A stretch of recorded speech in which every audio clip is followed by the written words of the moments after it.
हुजूर में कोई शक नहीं। एक दिन आके कहने लगा कि बताइए मेरी मुट्ठी में क्या है। तो नबी पाक सल्लल्लाहु अलैहि वसल्लम ने फरमाया अगर मैंने बता दिया, कहने लगा अगर आपने बता दिया तो मैं कलमा पढ़ लूंगा। हुजूर ने फरमाया मैंने बता देना है पर तूने कोई नहीं पढ़ना, मैं बता देना है। कहा बताइए। तो हुजूर ने फरमाया चल सौदा कर लेते हैं, अगर जो तेरी मुट्ठी में है वही बता दे फिर तेरा क्या ख्याल है। तो नबी पाक सल्लल्लाहु अलैहि वसल्लम ने कहा क्या भाई अबू जाल की मुट्ठी में? तो उसकी मुट्ठी में कंकर थे, कंकरों ने कलमा पढ़ना शुरू कर दिया। जब कंकरों ने कलमा पढ़ा, पत्थर थे वो, उन्होंने कलमा पढ़ा। अबू जाल ने वो कंकर जमीन पे फेंके, कहने लगा ओहो तेरा जादू तो पत्थरों पहाड़ों पे भी चलता है। अब जुमला कहने लगा हूं समझ लेना। अबू जाल गोश्त का आदमी था, कंकर पत्थर थे, पत्थर कलमा पढ़ गए। गोश्त पोश्त का आदमी था पर कलमा, क्योंकि यहां क्या था शक, उसने आगे नहीं बढ़ने दिया। गोश्त पोश्त का शख्स होके पत्थरों से आगे निकल गया। नबी पाक सल्लल्लाहु अलैहि वसल्लम की खिदमत में आया। बल्कि वो जो यहूदी वाली रवायत है उसके पस मंजर में भी बाज मुहद्दिसीन ने लिखा है, उसको भी इसी ने भेजा। कहने लगा जाओ नबी पाक से जाके कहो अगर वो दरख्त आपका कलमा पढ़े तो मैं भी पढ़ लूंगा। दरख्त, अब दरख्त होते तो जानदार हैं पर कलमे तो कोई नहीं ना पढ़ते। दरख्त से भी तो इंसानों से कलमा पढ़ने की बात, अगर दरख्त पढ़े तो मैं पढ़ लूंगा। नबी पाक सल्लल्लाहु अलैहि वसल्लम दूर बैठे थे, दरख्त दूर था।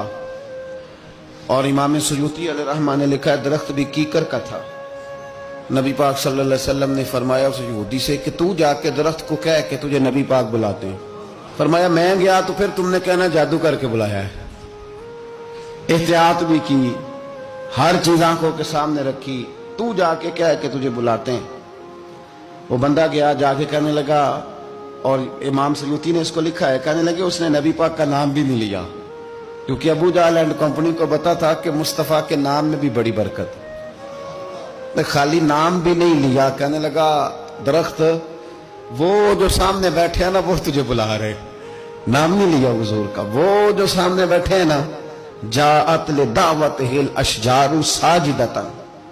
इमाम बोसीरी कहते हैं दरख्त आया और सजदा करता हुआ, जमीन चीरता हुआ आया। किस तरह आया? पहले आगे झुका, फिर पीछे झुका, दाएं झुका, बाएं झुका।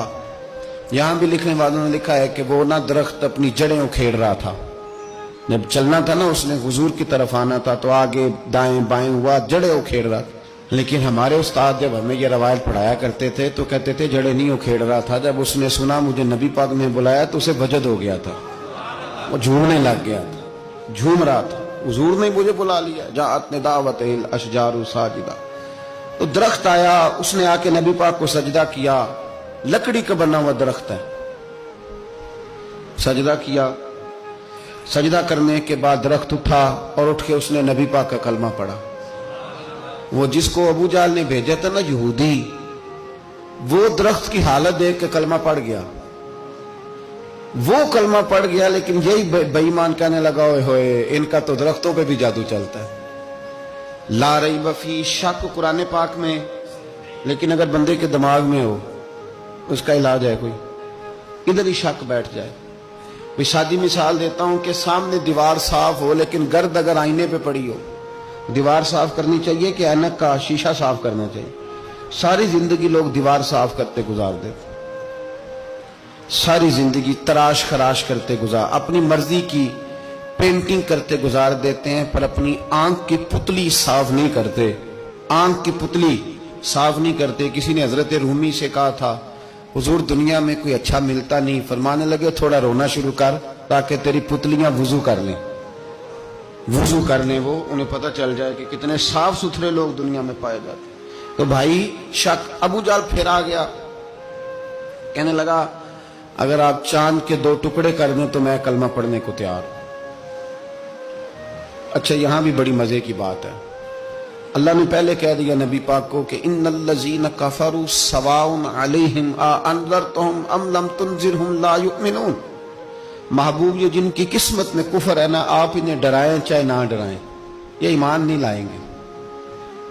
कंकरों ने भी कलमा पढ़ लिया, दरख्तों ने भी पढ़ लिया, सारा कुछ हो गया, और अल्लाह ने भी कह दिया कि महबूब इस बेईमान ने कलमा नहीं पढ़ना। पर हुजूर ने फरमाया ये पढ़े ना पढ़े हमने मैदान नहीं छोड़ना।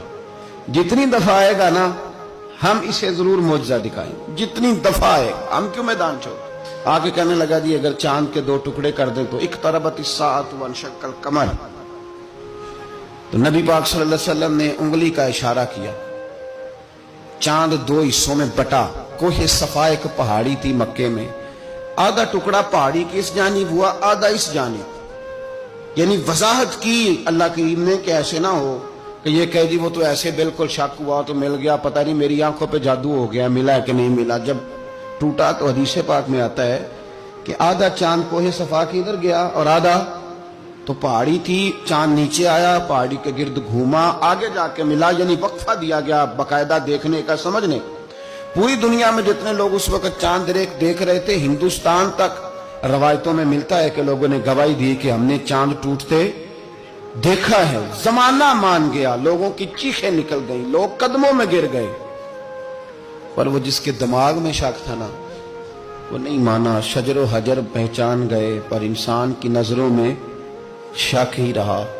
دنیا میں سب سے مجبور، کمزور، بزدل، کم فہم بندہ وہ ہے جس کے دماغ میں شک ہے۔